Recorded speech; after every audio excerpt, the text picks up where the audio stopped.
All right, we are in the back of the house now at the Ritz-Carlton. Back of the house. What is it? What does that mean? You, Richard, you tell them what the back of the house means. Back of the house is the kitchen.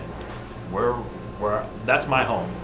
That's where you're at your best. That's where I'm at my best. Absolutely. That's where I'm most comfortable. It's my home away from home. Outstanding. How long have you been here at the Ritz-Carlton? I've actually been here for 9 years. I've been the chef at Salt for 2.5 years. See, I would have thought they fired you 3 or 4 years ago. Actually, they did, and they brought me back. No. I've been here straight from 9 years. I actually graduated culinary school. I came back on as an extern for a little bit, and then I came on full time.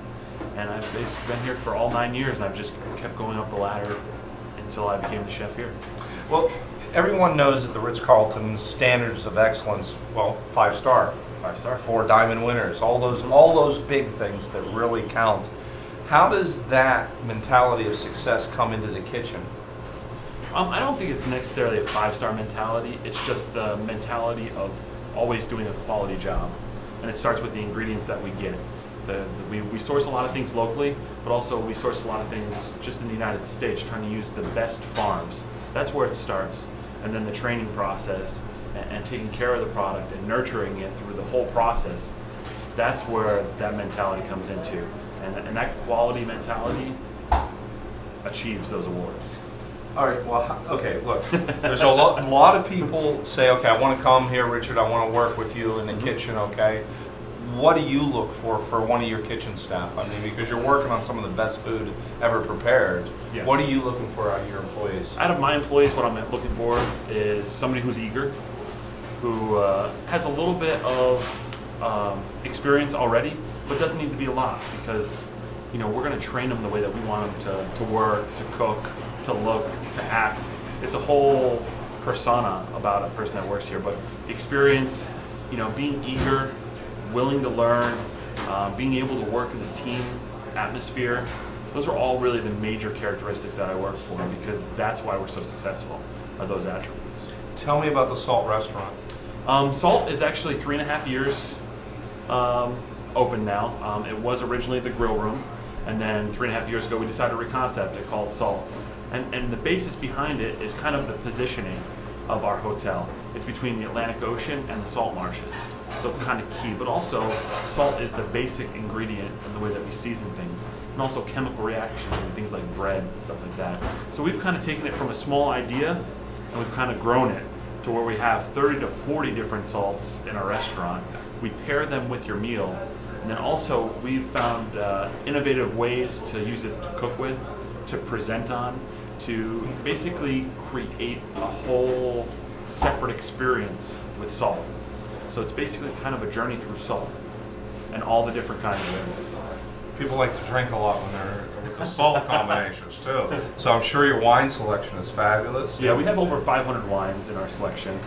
So there's kind of a little bit of everything for everybody. We have our younger wines that are from smaller vineyards, and then we have the older wines like Chateau Petrus's and things like that. If people are looking to spend a little bit more money. But we do just a really great job of providing that experience.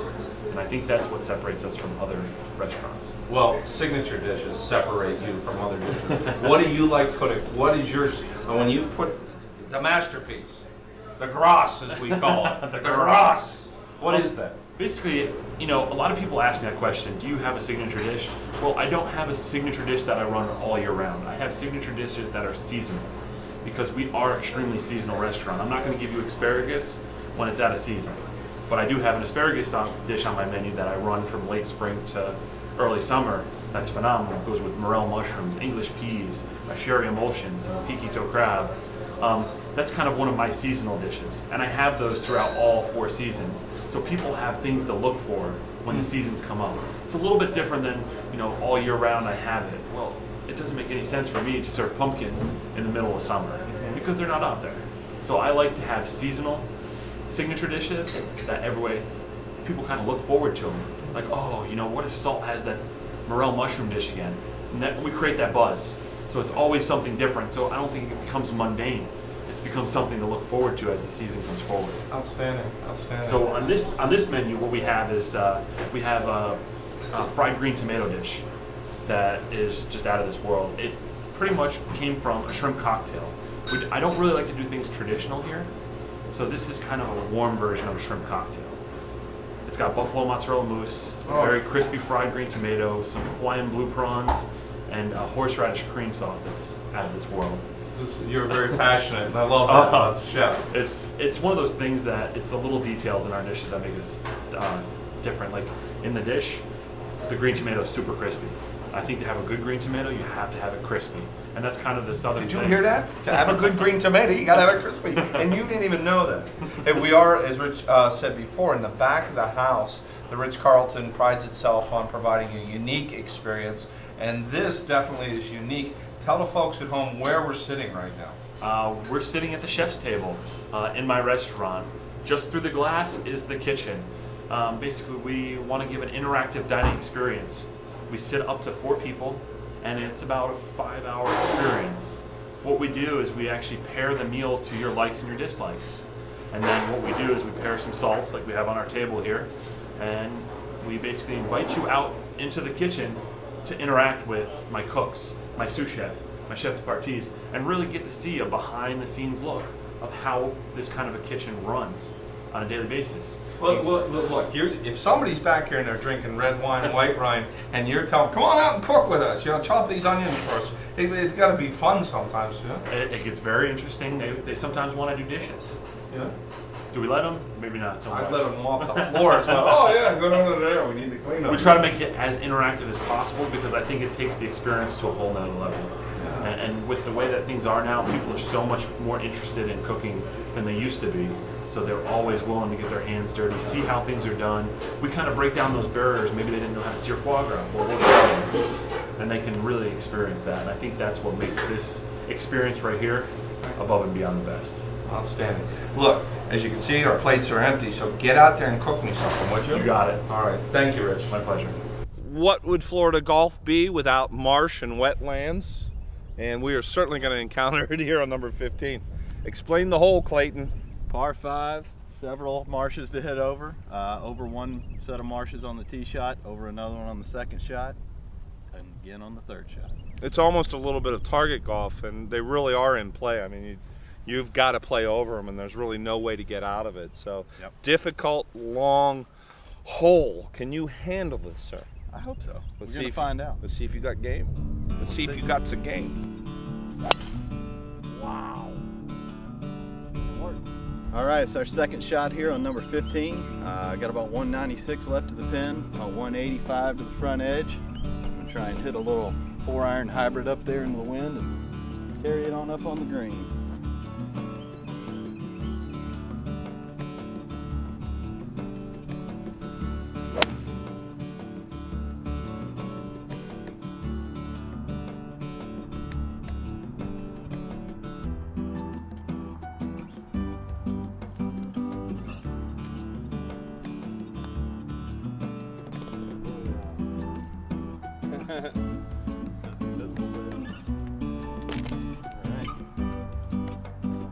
All right, Clayton Boggs, your life is all before you, including the marsh in this par 3 on number 16. It is. How you gonna play it?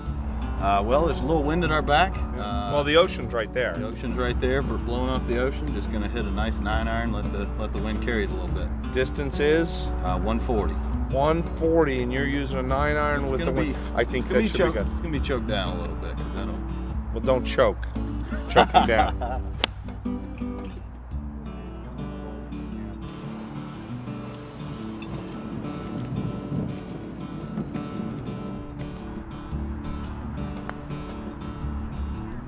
Oh, get in.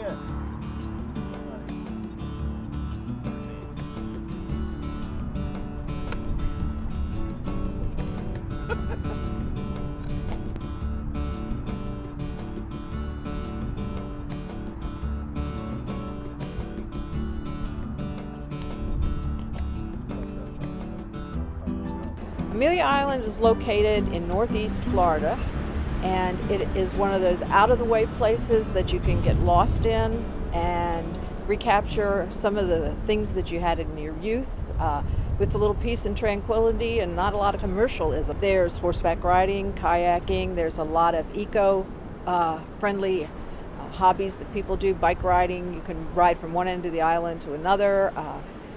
You can actually ride the horses on the beach, which is fun, and some places you can actually drive your car on the beach yet. Summer Beach Resort is a group of privately owned condominiums and townhomes that participate in our rental program, and we rent to families that are looking to have a short drive from Georgia perhaps, or Florida. We get many drive-in, I think more drive-in business than we do from people flying in, but again, people coming here are looking to get away from, I think, the busyness of a standard ocean atmosphere where you go to Wildwood or something like that. They're looking to have a safe place where their kids can run on the beach and play and still have a family gathering without feeling pressure. Center Street is actually, I guess, what we'd call the hub of activity. There's all kinds of shops, fudge shops, novelty shops. There are things with history in them. Palace Saloon is great. It's one of the oldest saloons in the country, and it's said to be haunted even. And that's part of the history that goes with it, I would assume. But the restaurants in the downtown area are just fabulous as well. And you can walk up and down in the side streets. There's plenty of art dealers, and there's specialty areas with books and toys that were handmade. So there's a lot of things for everybody. The beach club is centrally located. It has a snack bar that's open seasonally, but it also has a beautiful beach club pool where the kids can swim, but it also can be used for weddings, receptions, private events, barbecues. There's always something going on in the summertime. If it's July 4th, they have fireworks. Even though the developments all have their own swimming pools, this is just a great place to congregate with, the kids and get something to eat or a drink, get an umbrella drink, which we could use right now. And I think that it probably is the most fun gathering place we have here. They're a combination of 2, 3, and 4 bedroom condos. Some of them are in independent units. Some of them are in a building like Ocean Place that has 7 floors. They're all designed different. They're all decorated different according to the owner's tastes. And one could look like New York in a nice penthouse up there, or you could come to the beachy view and you'll have a lot of sailboats and marine motif. Our golf club, it's the Golf Club of Amelia Island on Summer Beach, built and designed by Mark McCumber. Beautiful, beautiful greens. Unbelievable. It was home to the Concourse Car Show last weekend. And I do amazingly well on the first 9 holes and very poorly on the last 9.